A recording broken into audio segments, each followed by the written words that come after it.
All right. Yes, let's go. This is great. Welcome, guys. Thanks for coming today. Really excited to have this conversation with you guys, and for the audience is extremely excited as well.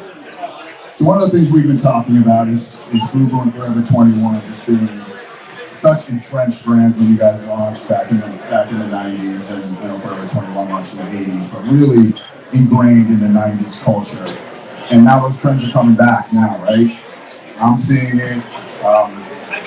FUBU actually launched when I was playing college football, and my entire team adopted the brand right away. I had t-shirts, I had hats. It was part of our culture. I played 91 to 95, but now not that many people here know the history. So we'd love to hear a little bit about how the brand launched, really the foundation of how it came about.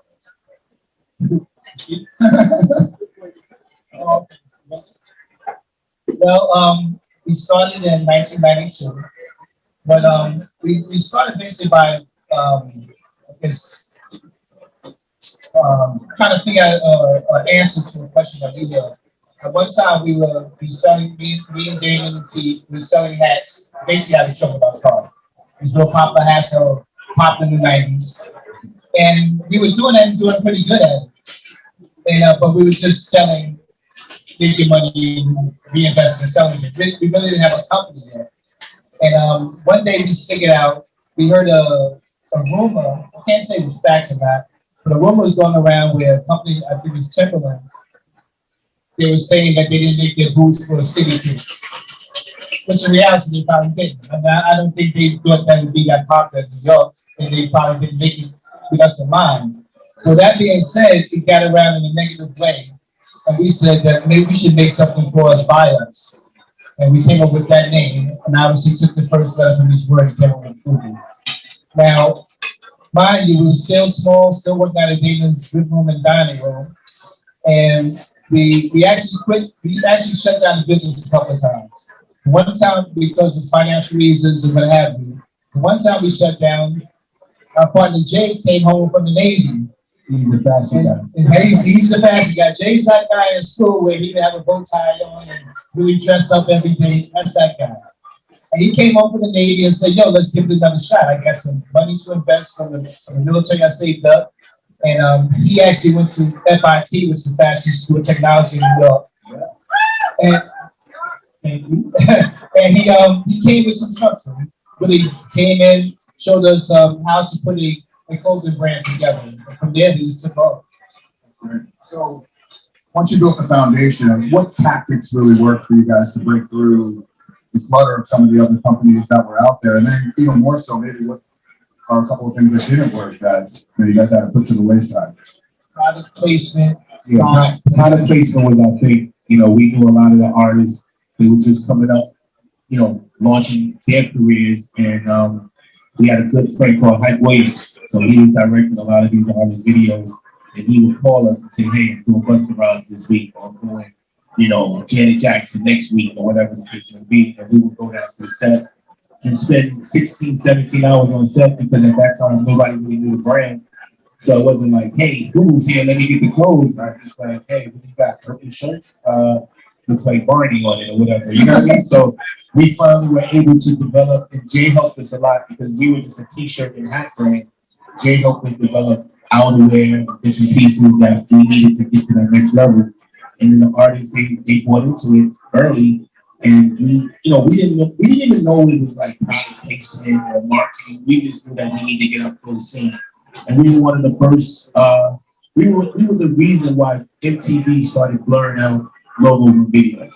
So, once we saw that, we said, okay, we got to go over to BET because we're not going to make it on MTV. But we actually, that was the reason why we started blurring videos, see that big FB and everything.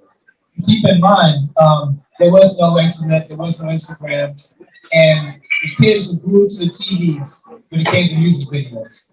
And from that platform, by putting our phones on these artists, we were building up a fan base that we really didn't even know about. There's people demanding our clothes that we didn't know about. So we went to our first magic show, which is a trade show in Las Vegas. When we went there, we didn't know what to expect.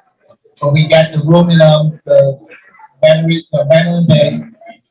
And we didn't know what to expect. We set our clothes up in the bathroom on the floor, and hopefully some stores would come see us. And lo and behold, once the stores heard that we were there, they came up to our room and said, listen, we've been walking the floor looking for you guys all week. The kids in our neighborhood, the kids in our community are asking for these stores. They see them on the videos. And we really built a bigger base than we even knew about because of the videos. You mentioned the internet, Instagram. You know, one of the things we've been talking about all week is the evolution and and how you have to adapt and adjust when tech changes, things like that. What about for you guys in the fashion industry? You guys have done such a great job of keeping the brand relevant. What have you guys done to evolve the brand over the years? Well, I can say it like this: we are the customer, so we're always going to know what's the next thing. So as we evolve, our brand evolves. And we also, you know, ventured out and did a bunch of other things. You know, when the brand started going down around 2006, we were like, okay, it's over, guys. You know, let's figure out what we're going to do next. You know, James started Forest Buyers Network TV station. Carl's working on our FUBU hotels, and I started FUBU Radio. So, and obviously, you know, Daniel is doing very well on Shark Tank, so he was doing that. And then around 2008, we tried to come back out. Obviously, it was the wrong time. 2008, it didn't happen. So we could just continue to do what we were doing separately. And about 2016, the young kids, you know, they started thrifting.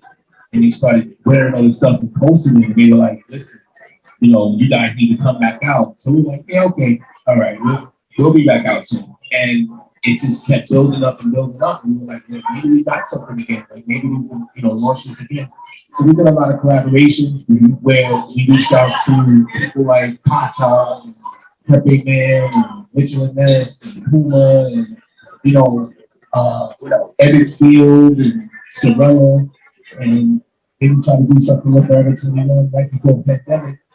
That didn't work out. So we revisited and we did a phenomenal job. Yeah. So I guess that's a good segue. We'd love to hear from your guys' perspective about the collab with Forever 21 and, you know, what makes it special for you guys. For us, is we knew that we had to really capture the hearts of the young people. I mean, we knew that people my age, you know, they heard about the brand and knew about the history. A lot of kids, they may have heard about it, they knew nothing about the history, nothing about the brand. So the platform that Forever 21 gave us was that consumer. And consumer that was maybe in their parents' class and pulling out thrifting and pulling out old clothes. They really didn't know about the brand. This gives us a chance to re-educate the consumer about our brand in the right age range. Yeah. So when you guys are looking you know, what I was going to say, I just feel blessed to be on our 30th anniversary, you know, in the business. And you're able to reach out to 15-year-old kids who weren't even born yet. So just that in itself is a Herculean feat. You know what I mean? Like we're doing so much. Yeah, we're doing so much. And it's a good thing. And Forever 21 really came with the right clothes, the right colors, the right fits in the bodies. And so it's a good thing. I'm looking forward to this, knocking this out. The key thing, one remark I got to touch on, said the clothing brand went down. We took a conscious decision to pull our brand off the market because we knew that kids change, styles change, and we said, why fight the change that's going to happen? Let's pull out and wait for the right time to reintroduce the brand. So we knew fashion, we knew it goes in cycles. We just knew that the cycle we come back around, we just have to be ready for it. Your perspective, I'll talk loud, my mic's not working. When you look at collaborations like this from a fashion standpoint, what are the types of things that you are evaluating or just thinking about when you launch something? I think the first step is to look at the demographics of who we're dealing with. You know, there has to be a synergy between what our brand stands for and what their brand stands for. What our brand stands for and what their brand stands for. And it was pretty much seamless when it came to Forever 21 and us kind of getting together, and especially from the design point of view. I knew what they liked. I actually visited the store looking through every line that they had in there, just to kind of see the sensibility of what they put together. And me as a creative director, I have to kind of give my vision of what I think that we should be and how we can collaborate together. But I think it was a great deal. Yeah. All right, Joanna, let's switch sides for a second. What about from your perspective, from the creative and marketing perspective on the Forever 21 side? How did you guys do into the lens from your side of things? Over 5 years ago, we were sitting in an office putting together a list of dream brands that the Forever 21 team wanted to partner with. FUBU was on top of that list. All of us, grew up with the brand. We knew the legacy behind the brand, so it was such an exciting opportunity for us. And just being able to take this great heritage and bring it to our consumers in a kind of reinvented way, right? And make it, great content around it, tell the story of founders, tell the story of FUBU to this generation. It's just really exciting. When you guys describe it from both perspectives, it seems like such a natural fit. Yeah. So I guess from a marketing and advertising standpoint, a lot of people in the room are in the industry looking at everything on that side. What areas are you guys digging into to highlight as far as the collection goes? And then I guess one of the things that we do at Undertone is we're always looking at the creative messaging or looking through the lens of the creative messaging and how that's going to evoke some sort of emotional response from the consumer. Like what is it going to bring out from the consumer standpoint? So what are you guys looking at? How are you guys answering that question? How are you guys evaluating it from that perspective? What do you envision at the end of the day? I think when it comes to creating relevant storytelling, it's going to be the heritage and story around FUBU. So it's really important for Forever 21 to not only honor the legacy around FUBU, but also highlight the founders, bring them to the forefront, tell their story, their journey of how they brought this amazing brand to the forefront. And then, just from day one, our first marketing call, it was Jay, it was Keith, it was Carl, on the call, and that just never happens. So the enthusiasm, the fact that they were so involved from day one, is just a testament to how they were able to bring such an amazing brand of FUBU alive for the last 30 years. And they've been working with us in lockstep. They are here with us today in Austin. Earlier today, we were even at a local Austin store. We had an activation with the Boys and Girls Club. It's just been a great journey for us. And having that opportunity to share that with our consumer was really fun. That's good. I mean, it just sets the tone right now. It just sets the tone on. Just over-encompassing. And you can see it, I feel like you can see it out in the marketplace. You guys going to the store and being able to have the Boys and Girls Club. And that's just such a great activation as well. Yeah. We're hands-on, it's like our baby. And for us, if we see one shirt, we see 1,000 shirts. Every shirt is almost like the first time we see it. And every time we come to the floor, it's like, wow. Absolutely. And what I love about Forever 21 and how they stepped up to the plate was they weren't about just slapping the name on the shirt and just putting it out there. The whole world and the marketing and advertising and the influences that we talk about, the events that we do, the give back situations that we have in place, like everything is in order. So it wasn't about, hey, you guys have been out for 30 years, let's do a collaboration and we can sell this. And it's like, no, we're going to do as much as we can. And on our side, we always do as much as we can on our side. So when we came together, it was a really good. Yeah. I mean, I was downstairs putting this shirt on, and someone who works here grabbed my arm and said, how much can I give you for that shirt? Yeah. Yeah. The enthusiasm, like I said, we've done collaborations before in other organizations. Forever 21 off the top, the enthusiasm was very natural, and it really made me feel good about the future of the stuff. Yeah. So, Joanna, from your perspective, you've done a couple of these types of collaborations from an established standpoint. Talk a little bit about some of the other projects that you've done. Forever 21 being the legacy brand, cross-generational, we have this great opportunity to partner with other legacy brands and bring this sense of nostalgia to not only millennials, but also this Gen Z audience. So what's exciting about that is you don't just only see fashion, you see lifestyle opportunities, we see storytelling opportunities, collabs like Cheetos, or other ones that we've done similar to FUBU, like Juicy. They've been very successful in that, you know, people get excited to see these nostalgic moments that set the tone for their childhood and has a lot to do with who they are today. So I think that excitement carries when we have these great partnerships, so it makes sense. So give the audience a little look into, you know, you guys having a marketing meeting, right? What does that collaboration look like? Is that creative? You're talking about like the image that the brand needs to have in the marketplace with this collection. Are there certain considerations you need to make to really bring a multi-generational product, right? We're talking 30 years, like you said, 15-year-old kids who weren't even born and have parents that wore this gear, and now they're wearing it, not even knowing about the legacy of them. This is really cool stuff. So how does that work? Like, we would love to know a little bit about like what the brainstorms are like, what, you know, how the collection came together. What it is it's no longer enough to shoot a full right?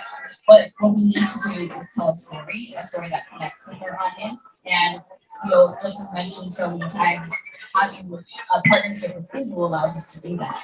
So being a brand creator, creative is no longer, hey, let's make all this content and just put it through channels. It's now, how do we create this bigger story that connects creators, co-creators, influencers, and bring that and drive that in an authentic way? And how do we also bring cause to community and do activations with the Boys and Girls Club? And how do we also highlight great history and legacy of brands? So being able to have this bigger connected story and then having that drive the campaign is really how we're seeing these bigger sessions. Great segue. We're talking about the Boys and Girls Club. You guys have obviously been very big with social responsibility and giving back to the communities over the years. We'd love to have you guys tell the audience a little bit about some of the initiatives that you've worked on in the past to help give back to the communities. Well, for a few years in a row, we bought like $20,000 for turkeys and gave them out to people in our neighborhood. And the funniest thing about it is when we do it, people are like, "Oh, you guys even have the news people down here and see what you're doing." And it's like, it's not about the news people for us. It's about what we're doing and us providing service to you and making sure that you're eating this Thanksgiving, nice Thanksgiving holiday. It's not a PR moment. Like, now everything is a PR moment. It's now on Instagram. It didn't happen. But for us, people know what we did in the community. And that's where we get a lot of our support from. We come back to our community. It doesn't even have to be our community. We do it everywhere. We try to do it everywhere to all our consumers. We also did, Carlton University, where we put computers in the school and the university. Yeah, and then we did the park program with the NBA where we went to do the service on basketball courts in the neighborhood. So we always try to give back in some type of way, man. And it's been good for us. And even when we partnered with Forever 21, the first thing we said was like, I think Carl brought it up. It's like, hey, let's connect to some community, some way, let's do something for somebody. And we came up with the Boys and Girls Club, and that's what we're doing now. What about from the Forever 21 side? Are there some things that you guys are doing from a social responsibility standpoint that you can say? This past 3 years has been a really amazing opportunity for our brand to find meaningful partnerships like the Boys and Girls Club. Just this past 2 years alone, we were able to raise over $4 million for various campaigns we've had. So it's been quite amazing, and it's truly a bigger factor that our consumers, our audiences, our customers, and also our employees, they are very connected to these programs and they want to see them succeed. So just giving an opportunity like that, you immediately see it. So we're really excited about continuing our partnership with Boys and Girls Club. We're also partnering with great organizations like the Travel Project, and we're going to continue to find means and ways to integrate that into what we do, not just from a branding perspective, but as a company. So we talked about it a little bit, but I think the overarching theme that we've seen not only in fashion, but some of the other things that are going on in social media is what's old is new again, right? It's the younger generation is really starting to attach to some of the things that were amazing that we attached to 25, 30 years ago. TikTok, social media, trends happening, fashion trends. We're talking about someone does a dance, and all of a sudden it's a TikTok challenge, and everyone's doing it. 90s challenges. I'm wearing things from the 90s, things like that. How do you guys, A, keep track of all that, and then B, leading into the ones that you think you can really attach yourselves to? It's really about just kind of having a great team that's very much the audience as well. So that's always been our kind of goal. But when it comes to FUBU, the kind of cross-generational fun ways that we can create content, for instance, like on TikTok, having kind of style challenges, millennials versus Gen Z, and having mother-daughter creators partner with us on that, or even having older sister, younger sister kind of style battles around that, and providing more like this authentic, fun way of showing. Some of that has been really fun for us, especially in developing our campaign around FUBU. From your guys' perspective, and like you said earlier, Carlton, the internet didn't even exist in the way that it does now. No social media, obviously, which we always say. I'm kind of glad that I was in college. There was no social media, but what are you guys leading into from your perspective? Social media has been a God's gift. I mean, put it this way: we had this idea one time where we would paint the guardrails of the store. When the store closed up for the day, they put the gate down. We put them on the city, painted those gates, didn't permission at first to make them an authorized FUBU dealer. We could take the paint ourselves, go out at night, and actually paint these on these walls. That was our social media back then. That's how we was getting these looks and these likes. But it just takes that same consistency and effort. If you apply that to social media, it's almost a no-brainer. And we've been really just taking, like you said, just taking time to create different programs and different kind of, like there's some things to bring attention to what we do, but also the interactions really helping for us as far as just spreading the word and sharing all these things. So to me, I don't see how a company like ours can survive without it. And also too, we have kids, and we employ our interns, and we have all these great people who bring stuff to us and keep us, we're like the old cats now, right? You don't know what you're talking about, but these kids, they keep us on our toes, and they'll tell us, hey, there's this new platform coming out, it's TikTok. You got to get on TikTok. I thought TikTok's about 9 months now.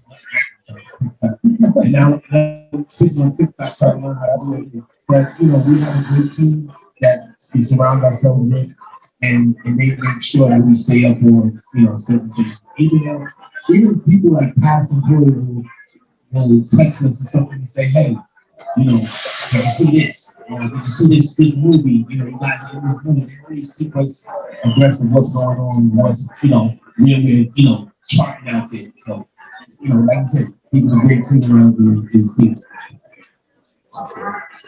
So I guess from a marketing standpoint, for all the marketers in the room, what advice would you give from a branding, a cultural relevancy standpoint for people that are out there working on initiatives like this, collaborations, and really partnerships overall? I think the first thing you have to do is protect your brand. We've been in this business 30 years. We've never heard any craziness about us getting in trouble or doing anything crazy, because we know we have a brand to protect, and it's feeding us, it's been feeding us for over 30 years. But as far as marketing is concerned, you just got to stay on top of your game and stay true to yourself and what you're putting out there. And we've always put out positive. Even with the radio station, it's clean music. There's no, gossip. I'm not trying to find out what's going on. I'm trying to give you your flowers. So that's a different angle that I come from. And I'm pretty sure Jerry Carlton can speak on theirs, but, that's what we did. We just put on positive stuff.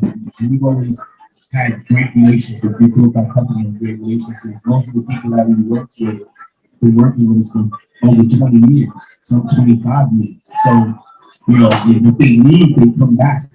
And the door's always open. So, we also build a family. Like, we run our business with a family. Like, once you're in, you're in. You're out, but once you're in, you're in. And no matter what we go through, disagreements or whatever, like, we was arguing last night, like, then going crazy at each other, and then what was the door? Hey, come on, let's go, we gotta go hit it first. Like, it never happens, so that's the type of business that we run.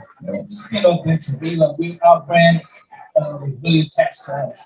So people look at our brand as us, and they brought into our lifestyle and things that we did and how we live. And as long as they felt we was authentic about it, our company would thrive. So we always know that we gotta be authentic, know our consumer, know who they are, and really just give them exactly what they need, what they want. Anything to add, Joe? Another way. Yeah. From the February 21 Saturday. I couldn't agree more. Just really having authentic connections and knowing what works for your audience, and that's what even if it doesn't make 100% sense, like 7-Eleven perhaps. However, we find really fun ways to make that relevant for our audience and make it fun and fashion too. So what's next? Anything big? Next thing. FUBU Radio. I need everybody download FUBU Radio, please. It's free. The shameless plug, I'm sorry. I got to build this business up too. Oh, hey, brother. Hey, FUBU Radio, the hip hop, R&B. We got great shows. We got great mix shows. Like I said, it's clean music. You can play it in your stores. You can play it in your business. Please download FUBU Radio. Right. What else? What other projects? Hotels you guys are working on, right? Yeah. But like I said, right now it's all about the brand. It's all about expanding. It's all about building a larger consumer base. I mean, we started in New York City, but we want to make sure that the brand has the same consistency all around the world. So we're really paying attention to that because all these other things branch off of that. So the brand is everything else falls as well. So we just focus on stripping the brand, widening our consumer base, and putting out quality products. Yeah. Same thing said. And again, distribution right now for me is key. Getting out, again, e-commerce is a big thing for a long time. I am right now want to get out of e-commerce and get back to the stores and get people to touch the feeling of clothes. I think that to me is better than the fashion guy. So it is. Yeah. You launching what next week? So I'm very quiet about what I do. Obviously, of course, I was launching the 81st street service for the Forest Life Network.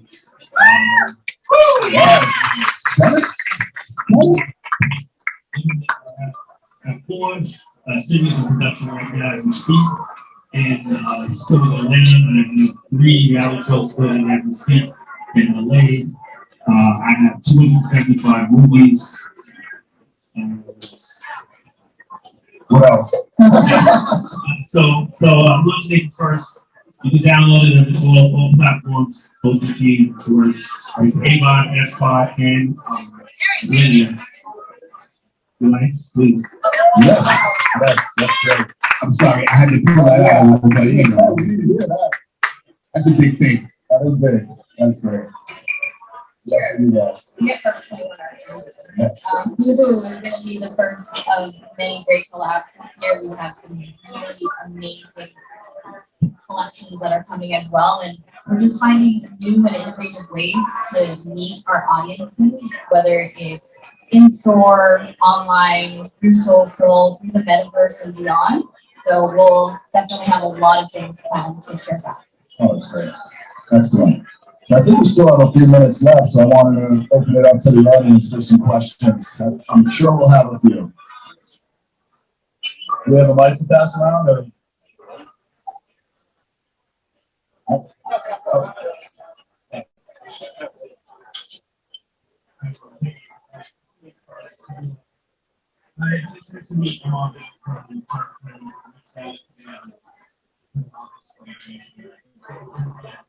With two brands that both have real history and legacy, where do you find that balance to I think it's a partnership. And that's what we noted from day one, having every single founder on our first call and taking them through our marketing plans, hearing their feedback, hearing the parts that were really important to them, and then us sharing back like what we can do from a Forever 21 perspective. It was very clear from day one we were aligned on so many of those things, whether it be influencers that we wanted to send forth and celebrate the collection, the messaging behind what we wanted to do as well, from all the way from in-store execution and what that looked like. So I think it's a ton of communication and just dedicated conversation. A part of it also is respect. Losing respect for what we're trying to do and what they're trying to do. And once we come together, it's like two icons, two dynamic situations coming together at one time. Definitely communication. Completely, like there's been a few times where we didn't see eye to eye, but I think an open mind and talk things out, we found a way to find a middle ground. I think that's what it really came down to, is communicating and finding a solution. Someone who was 43 years old from Brooklyn, New York. And I remember the first time. What would you say is kind of one of the keys to maintaining that authenticity? And also the legacy of the brand. You see so many other brands, and you have to compare them to what they were with Sean Connery. You don't have the same relationship. You want them to realize. So it's to be accused of that. And you learn that. I don't know how the hell we can be this long, to tell you the truth. I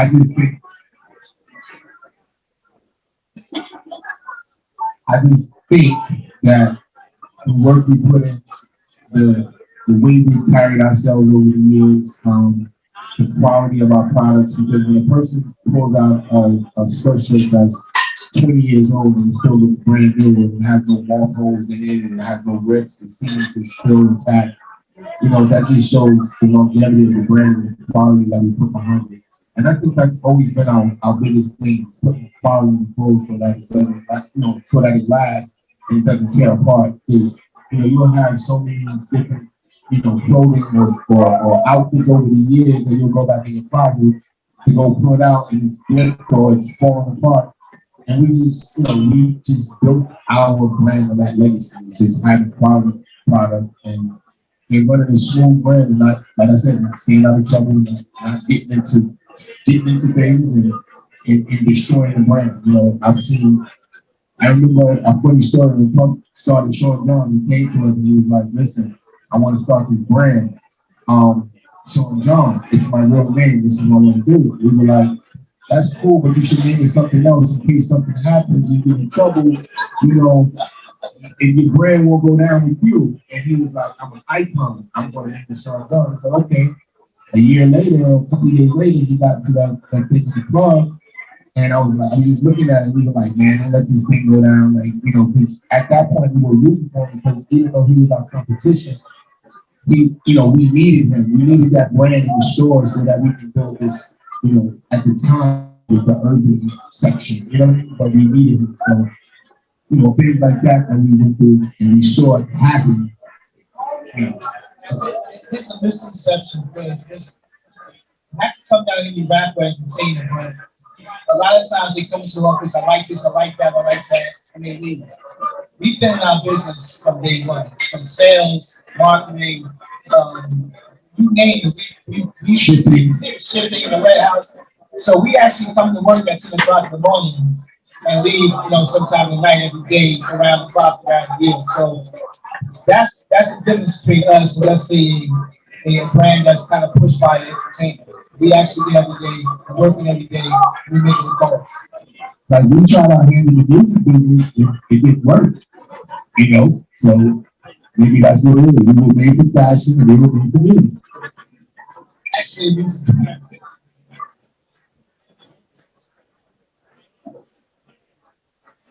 Next question. The revitalization of the brand through the thrift store, that's fascinating. I've not heard of revitalization through a thrift store. Like, because the brand died a little bit, but it got revitalized by kids being younger through like the thrift store aspect. Like, I love that part of the story. Have y'all taken that and then thrown any strategy around that aspect as the new generation comes up? As your brand gets rediscovered by people who truly like the thrift store, as you're introducing new products and new things, how do you bring them through that new generation? I'm really fascinated. I just want to start like this. It's not about a situation happening and then you go feed into the situation. It's about the situation happening and you just you just like the situation, just let it happen. It comes authentic. If you push it and try to make it work, this never works. It has to happen organically. Some things you want to, like you said, feed a little bit, give it a little gas, but a lot of things like that, you kind of let it go on their own, because that's when it becomes authentic, and you can kind of benefit from it in other ways.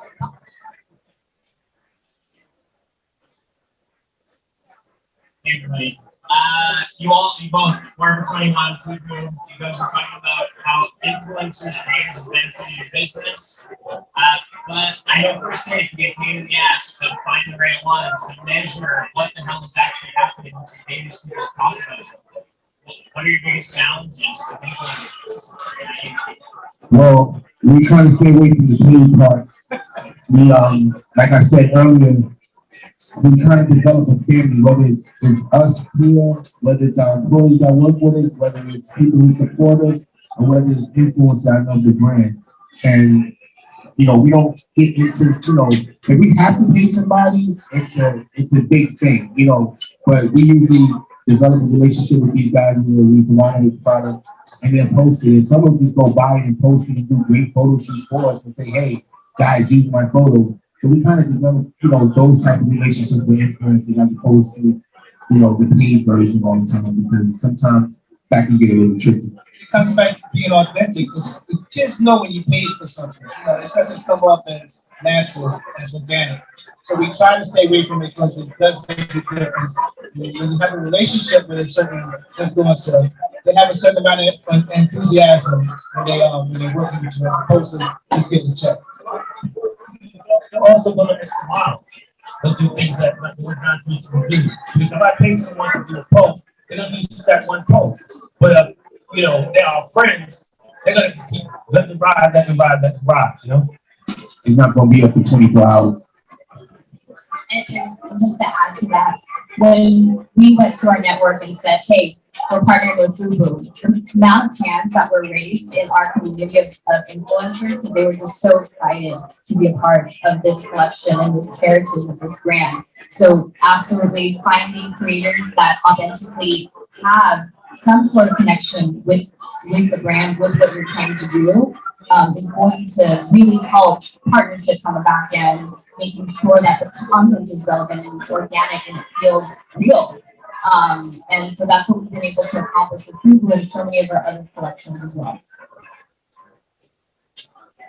Hey, so I don't have a question. I actually have a little bit of a story I relate to you guys with. So I was working a job that I didn't like, and I was on the subway in New York City, and I was reading David John's Rise and Grind. And I read about how you guys were selling hats out of the trunk. And it actually inspired me to quit my job and start my own company. So I wanted to thank you guys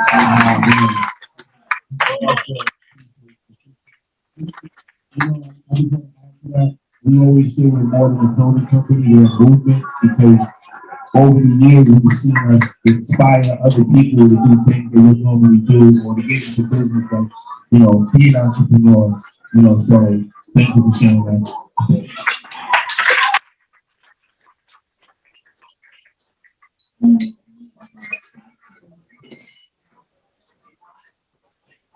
So you guys talked about partnering with Nice girls from. How did you guys kind of think through who you wanted to partner with? So it's kind of actually really relevant topic for many others processes and so we're thinking about who should we partner with to extend his legacy and his brand. And so we talked through how that came up.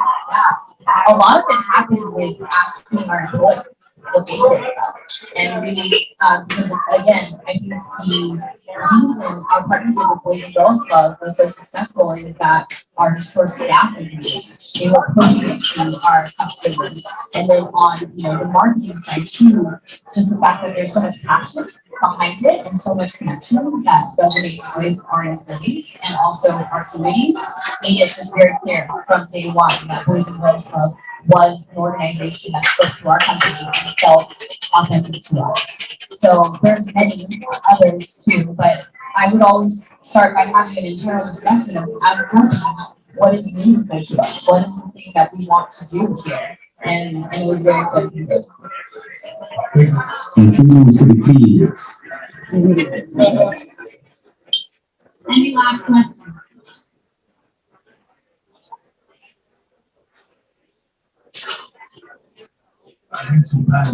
So live streaming has been immensely popular so much. And so a lot of things out there. What do you guys thought about using Brand to generate live streaming? I can't hear you. You gotta speak up a little bit. Sorry. So in Asia, live streaming is about $360 billion industry annually. In the US, it's only $10 billion.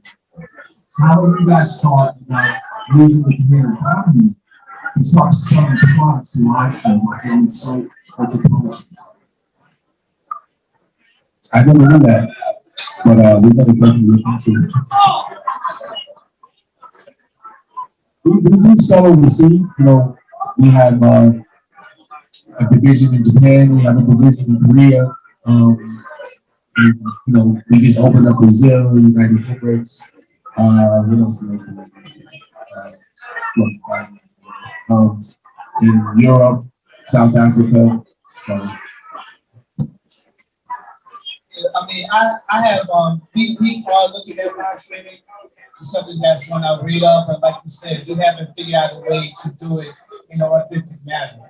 So we are looking for content creators to team up with to make certain content for it, but we haven't figured out that part yet. All right, well, thank you so much to all the listeners.